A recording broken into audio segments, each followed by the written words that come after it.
नमस्कार दोस्तों, स्वागत है आपका मेरे चैनल राधा की आवाज में। आज की कहानी का नाम है उधार। सरला एक विधवा महिला थी और उसकी एक प्यारी बेटी कविता थी। कविता के पिता रघुबीर का 2 साल पहले अचानक निधन हो गया था। रघुबीर ने अपनी बेटी की पढ़ाई के लिए काफी कर्ज ले लिया था ताकि वह अच्छी शिक्षा प्राप्त कर सके। लेकिन उनकी असामयिक मृत्यु के बाद सरला और कविता पर घर चलाने के साथ साथ उस कर्ज को चुकाने का भी भारी बोझ आ गया। सरला, बेटी, अब क्या होगा? हम कैसे कर्ज चुकाएंगे और अपना पेट कैसे पालेंगे? कविता, माँ तुम चिंता मत करो, मैंने एमबीए किया है। मुझे किसी कंपनी में नौकरी मिल जाएगी और हम फिर बैंक से लोन लेकर सारा कर्जा चुका देंगे। कविता दिन रात नौकरी ढूंढती रही, लेकिन उसे कहीं भी नौकरी नहीं मिली। एक दिन जब वह घर लौटी तो उसने देखा कि एक आदमी उसकी माँ से लड़ रहा था। कविता को देखते ही वह आदमी घर से बाहर चला गया। कविता, माँ ये कौन था और तुमसे क्या कह रहा था? सरला, बेटी ये वही आदमी है जिससे तेरे पापा ने उधार लिया था। अब ये धमकी दे रहा है कि अगर हमने पैसे नहीं चुकाए तो ये हमारे मकान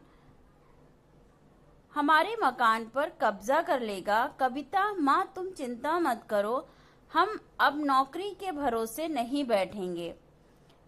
मैंने काफी कोशिश कर ली लेकिन नौकरी नहीं मिली। अब मैंने बिजनेस करने का सोच लिया है।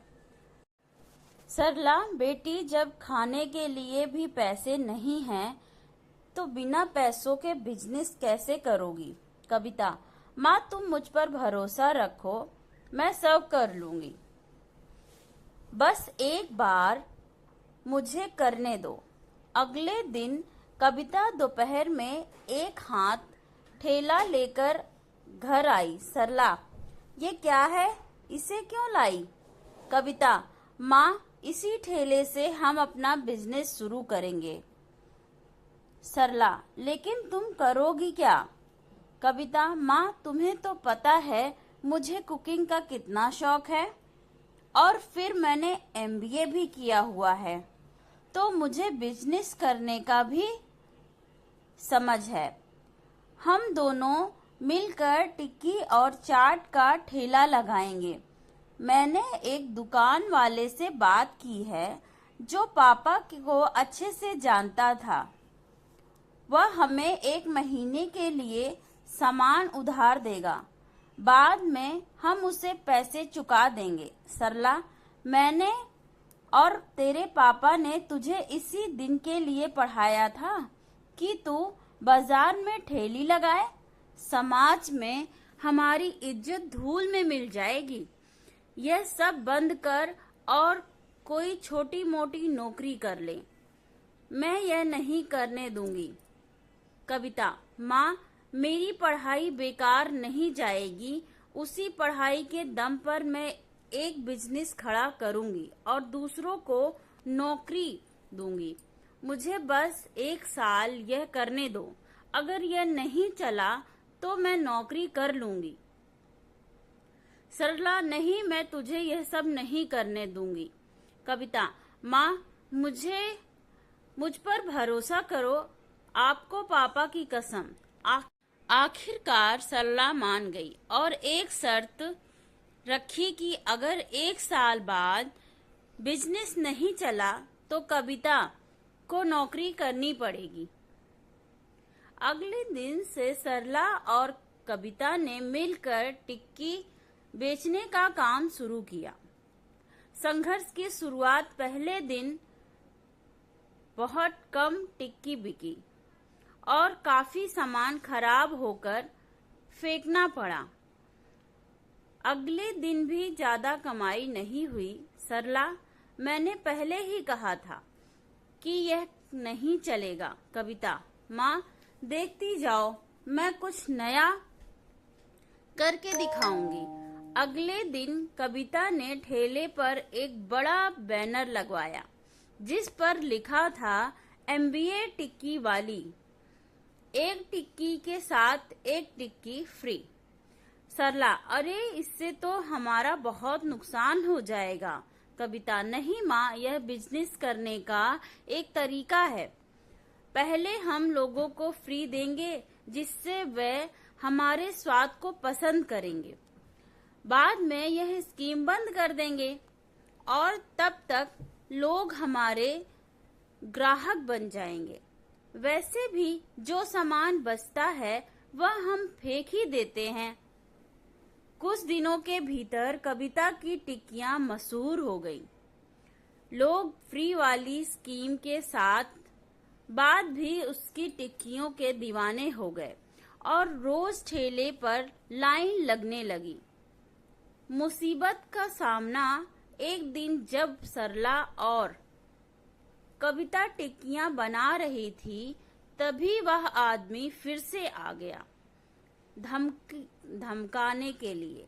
धमकी, आदमी, यहाँ मजे से दुकान चला रही हो और मेरे पैसे देने का नाम नहीं ले रही हो। सरला, आप नाराज मत होइए, हम धीरे धीरे पैसे इकट्ठे कर रहे हैं और जल्द ही आपका कर्ज चुका देंगे।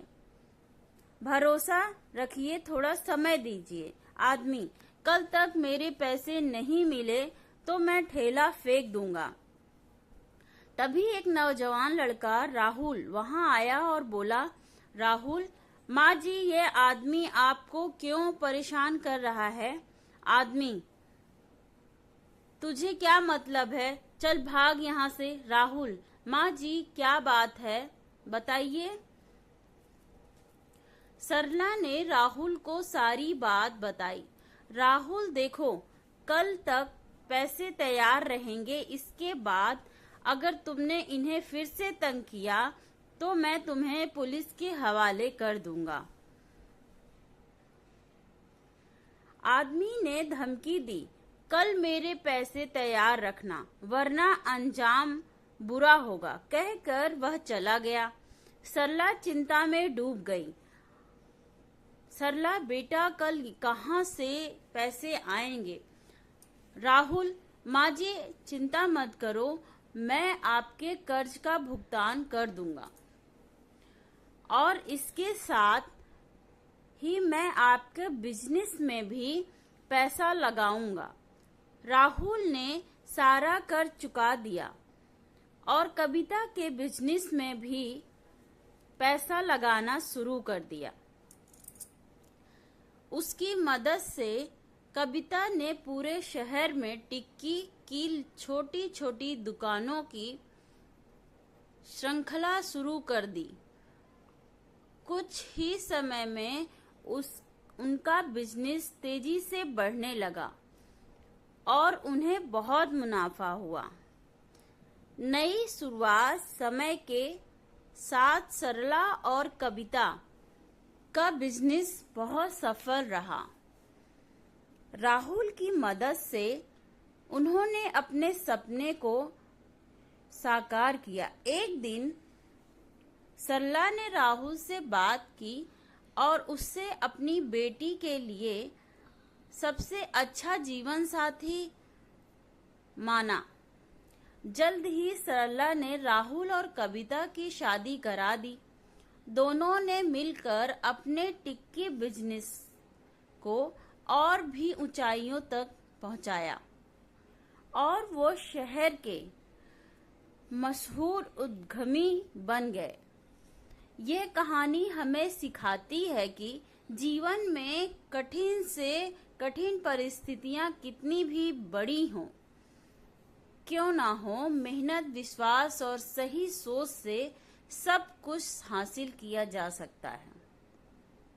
कविता ने अपने पिता के कर्ज को चुकाना और समाज की बाधाओं के बावजूद सफलता हासिल की। उसने साबित कर दिया कि सही दृष्टिकोण से किसी भी सपने को साकार किया जा सकता है। धन्यवाद दोस्तों। ये छोटी सी स्टोरी पसंद आई हो तो please like and subscribe. Thank you so much for watching. पढ़ने में कोई गलती हुई हो तो क्षमा करें।